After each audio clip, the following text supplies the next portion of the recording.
المقدم بتاعك 680 ألف جنيه بس.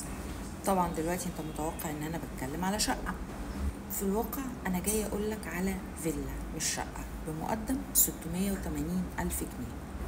ومش بس كده، دي متشطبة كمان بيمنت بلان على سنين كتيرة قوي، هقولها لك في اخر الفيديو. مشروعنا جنب مشروع سودك وجنب مشروع الجمال اللي عنده سيشل ونيو جيزة. انتوا متخيلين لما سودك والجمال ينزلوا في المنطقة دي هتكون عاملة ازاي؟ تعالى بقى هقولك انا ليه حاطه الخريطة دي، وتعالى نتكلم على المنطقة دي شوية. المنطقة دي اسمها منطقة نيو هليوبلس. الحقيقة ان المنطقة دي موقعها استراتيجي بالكامل، وهقولك ليه. انت تقريبا كده قريب من كل حاجة، انت قريب من مدينتي وقريب من الشروق وقريب من طريق السويس وقريب من طريق الاسماعيلية، 15 دقيقة من القاهرة الجديدة، دقيقتين 3 من مدينتي، 3-4 دقايق من الشروق.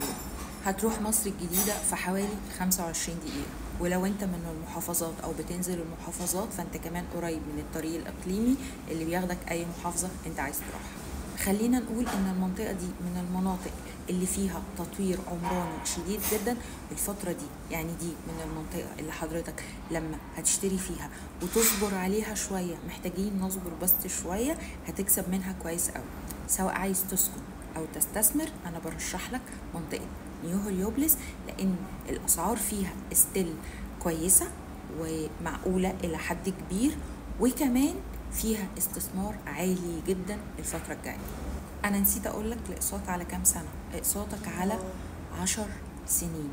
يعني هتشتري فيلا 166 متر متشطبة بالكامل، تشطيب الترا سوبر لوكس في كومباوند 80% منه فيلل و20% شقق. هتدفع مقدم 680 ألف جنيه وهتقسط براحتك على 10 سنين.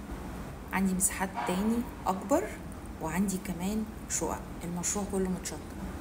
لو مهتم اكتب لي كلمة مهتم أو بعت لي رقمك في مسج وأنا هكلمك.